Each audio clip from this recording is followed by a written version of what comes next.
Catering style chicken ಸುಕ್ಕ ನೋಡ್ತಾ ಇರಬಹುದು. ಅದೇ ಕಲರ್ ಅದೇ ಟೇಸ್ಟ್ ಕೂಡ ಬಂದಿದೆ. ಒಂದು ಸಲ ನಿಮ್ಮ ಮನೆಯಲ್ಲಿ ಇದನ್ನು ಟ್ರೈ ಮಾಡಿ ನೋಡಿ, ತುಂಬಾ ಟೇಸ್ಟಿ ಆಗಿರ್ತದೆ ಫ್ರೆಂಡ್ಸ್. ಬನ್ನಿ ಇದನ್ನು ಹೇಗೆ ಮಾಡಿದೆ ಅಂತ ಒಂದ್ಸಲ ನೋಡ್ಕೊಂಡು ಬರುವ. ಹೆಲೋ ಫ್ರೆಂಡ್ಸ್, ಹೇಗಿದ್ದೀರಲ್ಲ? ಇವತ್ತು ನಾನು ಕ್ಯಾಟ್ರಿಂಗ್ ಸ್ಟೈಲಲ್ಲಿ ಚಿಕನ್ ಸುಕ್ಕ ಮಾಡ್ತಾ ಇದ್ದೀನಿ. ಅದಕ್ಕೋಸ್ಕರ ನಾನು 1 kg ಆಗುವಷ್ಟು ಚಿಕನ್ ತಗೊಂಡಿದ್ದೀನಿ ಮತ್ತು 4 ಟೊಮಾಟೊ, 3 ಈರುಳ್ಳಿ ಮತ್ತು 1 ಗೆಡ್ಡೆ ಬೆಳ್ಳುಳ್ಳಿಯದ್ದು ಸಿಪ್ಪೆ ಎಲ್ಲ ತೆಗೆದು ನೀಟಾಗಿ ಇಟ್ಟಿದ್ದೀನಿ. ಮತ್ತು 2 ಹಸಿರು ಮೆಣಸು, 1 ತುಂಡು ಶುಂಠಿ ತಗೊಂಡಿದ್ದೀನಿ, ಸ್ವಲ್ಪ ಕರಿಬೇವು ಸೊಪ್ಪು, ಸ್ವಲ್ಪ ಕೊತ್ತಂಬರಿ ಸೊಪ್ಪು ಕೂಡ ತಗೊಂಡಿದ್ದೀನಿ. ಇವಾಗ ಈರುಳ್ಳಿಯನ್ನೆಲ್ಲ ಈ ರೀತಿ ಉದ್ದುದ್ದಾಗಿ ಕಟ್ ಮಾಡ್ತಿದ್ದೀನಿ. ನೋಡ್ತಾ ಇರ್ಬೋದು, ಸುಕ್ಕಕ್ಕೆ ಇದೇ ರೀತಿ ಕಟ್ ಮಾಡ್ತಾರೆ, ಉದ್ದುದ್ದಾಗಿ. ಇವಾಗ ಇದನ್ನೆಲ್ಲ ನೀಟಾಗಿ ಕಟ್ ಮಾಡಿ ಇಟ್ಟಿದ್ದೀನಿ, ನೋಡ್ತಾ ಇರ್ಬೋದು. ಮತ್ತು ಇಲ್ಲಿ ಶುಂಠಿ ಬೆಳ್ಳುಳ್ಳಿಯನ್ನು ಜಜ್ಕೊಳ್ತಿದ್ದೀನಿ. ಇದು ಜಜ್ಕೊಂಡು ಹಾಕಿದ್ರೆ ಉಂಟಲ್ಲ, ತುಂಬ ಟೇಸ್ಟಿಯಾಗಿ ಬರ್ತದೆ. ಈಗ ಬಾಣಲೆಗೆ ಸ್ವಲ್ಪ ಎಣ್ಣೆ ಹಾಕ್ಕೊಳ್ತಿದ್ದೀನಿ. ಇಲ್ಲಿ ನಾನು ತೆಂಗಿನಕಾಯಿ ಎಣ್ಣೆ ತಗೊಂಡಿದ್ದೇನೆ, ಕುಕ್ಕಿಂಗ್ ಆಯಿಲ್ ಇದು ಕೂಡ. ಇಲ್ಲಿ ಮೊದಲು ಈರುಳ್ಳಿಯನ್ನು ಫ್ರೈ ಮಾಡ್ಕೊಳ್ತಿದ್ದೀನಿ. ಇಲ್ಲಿ ಈರುಳ್ಳಿಯನ್ನು ಬ್ರೌನ್ ಕಲರ್ ಬರುವ ತನಕ ಫ್ರೈ ಮಾಡ್ಕೊಳ್ಬೇಕು.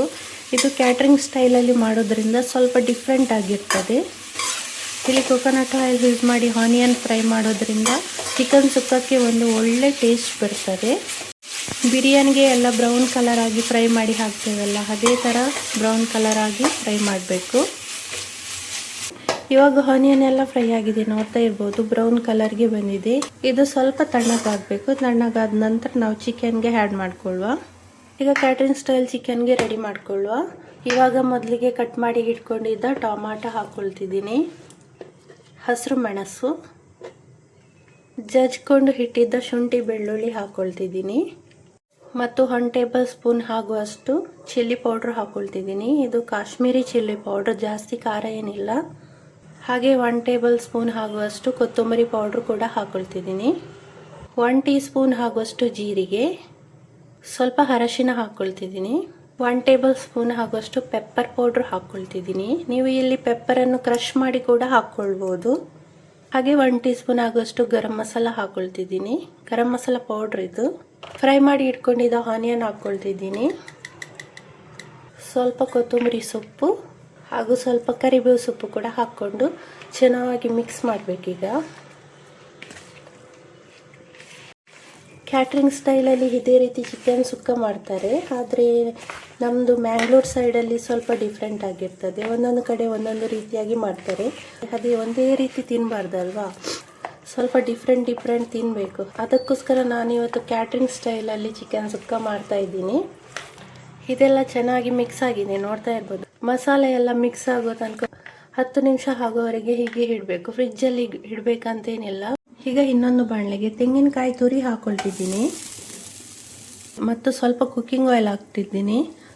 ಜಾಸ್ತಿ ಏನು ಬೇಡ, 1 ಟೀ ಸ್ಪೂನ್ ಆಗುವಷ್ಟು ಮಾತ್ರ ಕುಕ್ಕಿಂಗ್ ಆಯಿಲ್ ಹಾಕಿದ್ದೀನಿ. ಸ್ವಲ್ಪ ಕರಿಬೇವು ಸೊಪ್ಪು ಕೂಡ ಹಾಕ್ಕೊಳ್ತಿದ್ದೀನಿ. ಇದರ ಹಸಿ ವಾಸನೆ ಹೋಗೋ ತನಕ ಒಂದು 2 ನಿಮಿಷ ಆಗುವಷ್ಟು ಇದನ್ನು ಫ್ರೈ ಮಾಡ್ಕೊಳ್ಬೇಕು. ಸ್ವಲ್ಪ ಬ್ರೌನ್ ಕಲರ್ಗೆ ಬಂದರೆ ಸಾಕು ಇದು. ಇಲ್ಲಿ ನಾನು 1 kg ಚಿಕನ್ಗೆ 1 ತೆಂಗಿನಕಾಯಿ ಫುಲ್ ಹಾಕ್ಕೊಳ್ಳಿಲ್ಲ, ಅದರ ಅರ್ಧ ಭಾಗವನ್ನು ಮಾತ್ರ ತುರಿದುಕೊಂಡು ಹಾಕ್ಕೊಂಡಿದ್ದೀನಿ. ಇವಾಗ ತೆಂಗಿನಕಾಯಿ ತುರಿ ಎಲ್ಲ ಫ್ರೈ ಆಗಿದೆ, ನೋಡ್ತಾ ಇರ್ಬೋದು. ಸ್ವಲ್ಪ ಬ್ರೌನ್ ಕಲರ್ಗೆ ಟರ್ನ್ ಆಗಿದೆ. ಇದನ್ನು ಒಂದು 3 ನಿಮಿಷ ಆಗುವಷ್ಟು ಫ್ರೈ ಮಾಡಿದ್ದೇನೆ, ಇಷ್ಟು ಸಾಕು ಇದು. ಇದನ್ನು ಸ್ವಲ್ಪ ತಣ್ಣಗಾಗಲಿಕ್ಕೆ ಬಿಡಬೇಕೀಗ. ಈಗ ಈರುಳ್ಳಿ ಫ್ರೈ ಮಾಡಿದ ಬಾಣಲೆಗೆ ಸ್ವಲ್ಪ ತುಪ್ಪ ಹಾಕ್ಕೊಳ್ತಿದ್ದೀನಿ.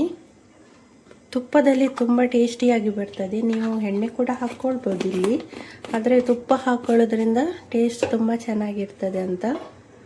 ತುಪ್ಪ ಈಗ ಬಿಸಿ ಆಗ್ತಾ ಉಂಟು. ಈಗ ಮಸಾಲ ಮಿಕ್ಸ್ ಮಾಡಿ ಇಟ್ಟಿದ್ದ ಚಿಕನನ್ನು ಹಾಕ್ಕೊಳ್ತಿದ್ದೀನಿ.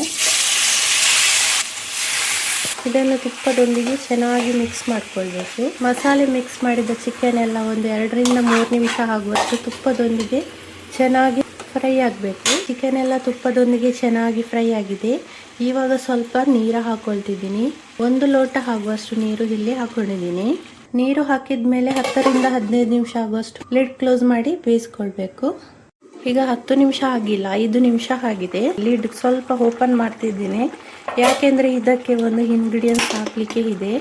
ಅದೇನೆಂದರೆ ಚಿಕನ್ ಸುಕ್ಕ ಮಸಾಲ. ಇದನ್ನು ನಾನು ಮನೆಯಲ್ಲೇ ರೆಡಿ ಮಾಡಿದ್ದು. ಇದು ವಿಡಿಯೋ ಹಾಕಿದ್ದೇನೆ ಆಲ್ರೆಡಿ, ನೀವು ಚೆಕ್ ಮಾಡ್ಕೊಳ್ಬೋದು. 2 ಟೀ ಸ್ಪೂನ್ ಆಗುವಷ್ಟು ಹಾಕ್ಕೊಂಡಿದ್ದೀನಿ. ಇದನ್ನು ಹಾಗೆ ಒಂದು ಸಲ ಚೆನ್ನಾಗಿ ಮಿಕ್ಸ್ ಕೊಡಬೇಕು. ಈಗ ರುಚಿಗೆ ತಕ್ಕಷ್ಟು ಉಪ್ಪು ಹಾಕ್ಕೊಂಡು ಇನ್ನೊಂದ್ಸಲ ಚೆನ್ನಾಗಿ ಮಿಕ್ಸ್ ಮಾಡಬೇಕು. ಈಗ ಮಿಕ್ಸ್ ಮಾಡ್ಕೊಂಡ್ಮೇಲೆ ಪುನಃ 10 ನಿಮಿಷ ಲಿಡ್ ಕ್ಲೋಸ್ ಮಾಡಿ ಬೇಯಿಸ್ಕೊಳ್ತಿದ್ದೀನಿ. ಈಗ 15 ನಿಮಿಷ ಆಗಿದೆ. ಚಿಕನ್ ಕೂಡ ಚೆನ್ನಾಗಿ ಬೆಂದಿದೆ. ಈಗ ಫ್ರೈ ಮಾಡಿ ಇಟ್ಕೊಂಡಿದ್ದ ತೆಂಗಿನಕಾಯಿ ತುರಿ ಹಾಕ್ಕೊಳ್ತಿದ್ದೀನಿ. ಇಲ್ಲಿ ತೆಂಗಿನಕಾಯಿ ತುರಿಯನ್ನು ಮಿಕ್ಸಿಯಲ್ಲಿ ಒಂದು ಸಲ ಡ್ರರ್ ಅಂತ ತಿರುಗಿಸಿ ಹಾಕ್ಕೊಳ್ಬೋದು. ನಾನು ಹೀಗೇನೆ ಹಾಕ್ಕೊಂಡಿದ್ದೀನಿ. ಅದು ಡ್ರರ್ ಅಂತ ತಿರುಗಿಸಿದ್ರೆ ಉಂಟಲ್ಲ, ಅದು ಗಸಿ ಗಸಿ ಆಗ್ತದೆ. ಅದಕ್ಕೆ ಸುಕ್ಕ ಅಂದರೆ ಸುಕ್ಕ ರೀತಿಯಲ್ಲಿ ಇರಬೇಕಲ್ವ, ಅದಕ್ಕೋಸ್ಕರ ಹಾಗೆಯೇ ಡೈರೆಕ್ಟಾಗಿ ಹಾಕ್ಕೊಂಡಿದ್ದೀನಿ. ಇದನ್ನೊಂದ್ಸಲ ಚೆನ್ನಾಗಿ ಮಿಕ್ಸ್ ಮಾಡ್ಕೊಳ್ಳುವ. ವಾವ್, ನೋಡ್ತಾ ಇರ್ಬೋದು, ಬಾಯಲ್ಲಿ ನೀರು ಬರ್ತಾ ಉಂಟು ನನಗೆ ಮಾತ್ರ. ಎಷ್ಟು ಚೆನ್ನಾಗಿ ಕಾಣ್ತಾ ಉಂಟಲ್ವ, ಅಷ್ಟೇ ಚೆನ್ನಾಗಿ ಟೇಸ್ಟ್ ಕೂಡ ಇದೆ. ನೀವು ಕ್ಯಾಟ್ರಿಂಗಲ್ಲಿ ಚಿಕನ್ ಸುಕ್ಕ ತಿಂದಿರ್ಬೋದು, ಇದೇ ಟೇಸ್ಟಲ್ಲಿ ಬರ್ತದೆ. ನೋಡ್ತಾ ಇರ್ಬೋದು, ಇದೇ ಕಲರ್ ಮತ್ತು ಇದೇ ಟೇಸ್ಟ್ ಬರ್ತದೆ ಅಲ್ವಾ. ಒಂದು ಸಲ ನಿಮ್ಮ ಮನೆಯಲ್ಲಿ ಇದನ್ನು ಕೂಡ ಟ್ರೈ ಮಾಡಿ ನೋಡಿ, ತುಂಬ ಟೇಸ್ಟಿಯಾಗಿರ್ತದೆ. ಸ್ವಲ್ಪ ಮೇಲ್ಗಡೆ ಕೊತ್ತಂಬರಿ ಸೊಪ್ಪು ಕೂಡ ಹಾಕ್ಕೊಳ್ತಿದ್ದೀನಿ. ಈ ಕ್ಯಾಟ್ರಿಂಗ್ ಸ್ಟೈಲ್ ಚಿಕನ್ ಸುಕ್ಕ ರೆಸಿಪಿ ನಿಮಗೆ ಇಷ್ಟವಾದಲ್ಲಿ ಲೈಕ್ ಶೇರ್ ಮಾಡೋದನ್ನು ಖಂಡಿತ ಮರಿಬೇಡಿ.